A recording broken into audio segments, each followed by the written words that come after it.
मैं professor H.N.. गिरी, director पंडित Motilal Nehru law college Chhatarpur से बोल रहा हूँ। विगत समय में हमने इंटरप्रिटेशन ऑफ स्टैट्यूट्स की विवेचना की थी। आज इंटरप्रिटेशन ऑफ स्टैट्यूट जो नेचुरल लॉ डॉक्ट्रिन है या नेचुरल लॉ के संबंध में डिस्कस करेंगे। एक्चुअली नेचुरल लॉ, नैसर्गिक विधि जिसे हिंदी में कहते हैं, एक वह विधि है जो दैवी विधि भी कहलाती है। इसमें प्रशासकीय व्यवस्था और न्याय व्यवस्था सबको दैविक नियमों को मानना जरूरी है, क्योंकि दैविक नियम सबके लिए समान और सबके लिए न्यायप्रद है। इसलिए दैविक विधि एक ऐसी विधि है जो सार्वभौमिक विधि मानी गई है।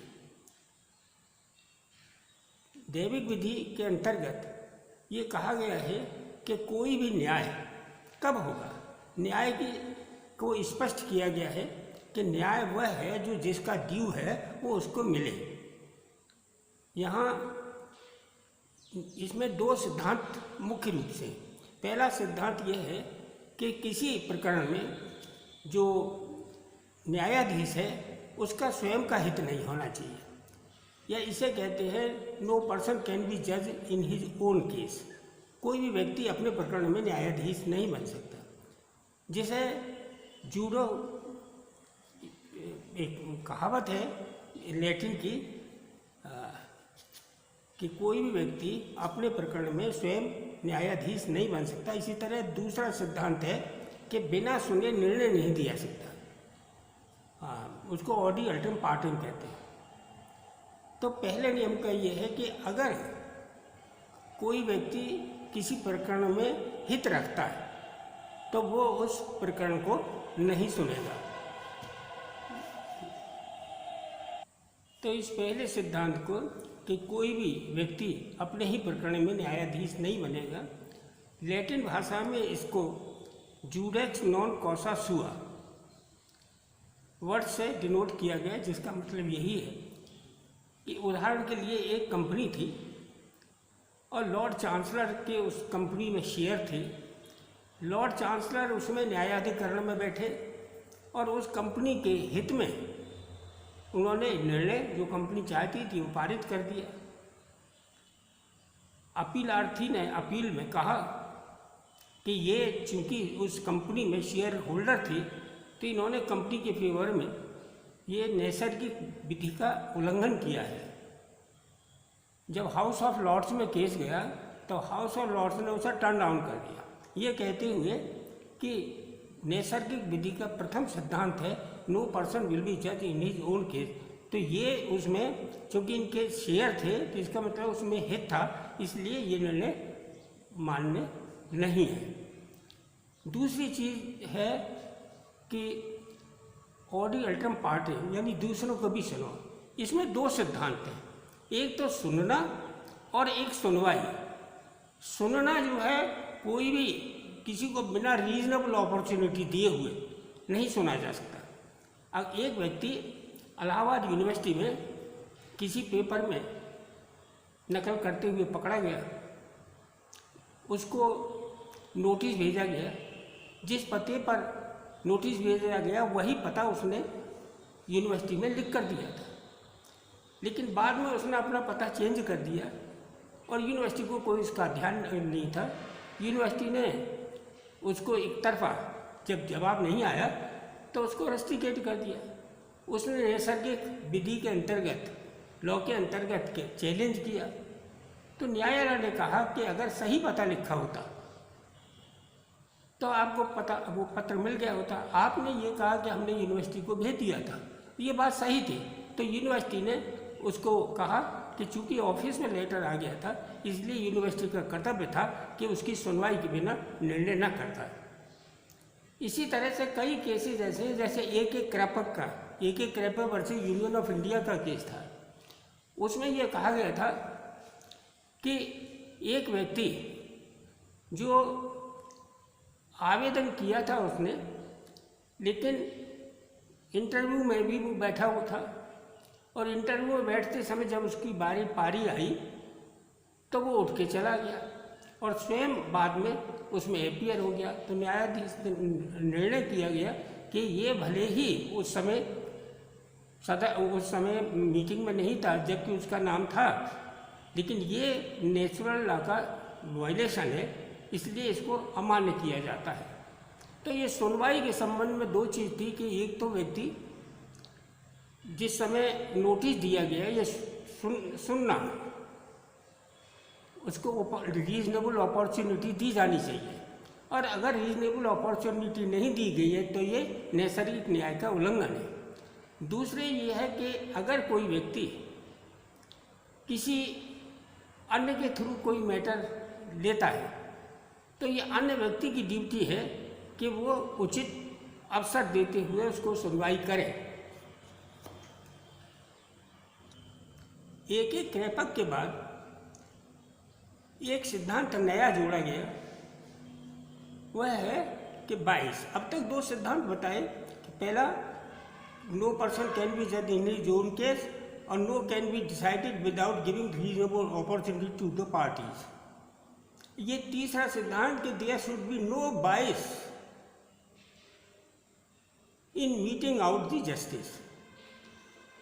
इस बाइस को 3 भागों में बांटा गया। पहला पर्सनल बाइस, दूसरा विषय संबंधी बाइस, और तीसरा पिक्यूनरी बाइस। पर्सनल बाइस तो सीधा साधा यह है कि अगर व्यक्ति स्वयं का हित है तो वो न्यायाधीश नहीं बनेगा, और पिक्यूनरी बाइस ऐसा वो है जहाँ धन संबंधी मैटर है जिसमें व्यक्ति का हित हो रहा है, तो ऐसे या व्यक्ति किसी भी तरह से ऐसे मैटर से संबंधित है तो भी उस प्रकरण को नहीं लेगा। और तीसरा है पर्सनल बाइस, इसे ऑफिशियल बाइस भी कहते हैं। ऑफिशियल बाइस ये है कि ऑफिस संबंधी कोई भी कार्य हो जिसमें कहीं भी उसका हित हो तो वो ऐसे कार्य को नहीं लेगा, स्वयं नहीं सुनाई करेगा। तो ये चीज़ें नेचुरल लॉ के संबंध में आवश्यक हैं, जिन्हें हमने ब्रीफ में कहा है। अब हम इंटरनल और एक्सटर्नल एड्स ऑफ इंटरप्रिटेशन को डिस्कस करेंगे। किसी संविधि का व्याख्या करनी होती है और उसका अर्थ स्पष्ट नहीं होता है तो हमको संविधि के अंदर से और अंदर से भी अगर समस्या का हल ना हो तो संविधि के बाहर से सहायता ले सकते हैं। संविधि के अंदर से सहायता का मतलब यह है संविधि के जो भाग है, जैसा कि प्रारंभ में हमने डिस्कस किया था, उनमें से सहायता लेते हैं। संविधि में जो मुख्य भाग हैं मैं उनको क्रमशः डिस्कस करता हूँ। पहला हेडिंग 2 होते हैं, या टाइटल 2 होते हैं, एक लघु टाइटल और एक दीर्घ टाइटल। लघु टाइटल तो वो है जिस नाम से अधिनियम को बोला जाता है, जैसे भारतीय दंड संहिता, ये क्रिमिनल प्रोसीजर कोड, ये लघु शीर्षक है। लेकिन दीर्घ शीर्षक वो है जो उसके जस्ट नीचे लिखे होते हैं, जो कहता है, जैसे CRPC के संबंध में कहें तो कोई भी दंड प्रक्रिया संबंधी कोई भी संशोधन समेकन को सम्मिलित करते हुए दंड प्रक्रिया संहिता। इसी प्रकार भारतीय दंड संहिता में दंड विधि के सभी सिद्धांतों और समेकन और संशोधित को इंक्लूड करते हुए ये इनके दीर्घ टाइटल। शीर्षक के बाद या टाइटल्स के बाद उसकी उद्देश्य का आती है। उद्देश्य का कहिए, कहीं कहीं प्रस्तावना कहते हैं। तो प्रस्तावना इंटरनल एड में बहुत फ़ायदा देती है क्योंकि प्रस्तावना में उद्देश्य और लक्ष्य जिस लिए वो बनाया गया है अधिनियम वो दिए होते हैं।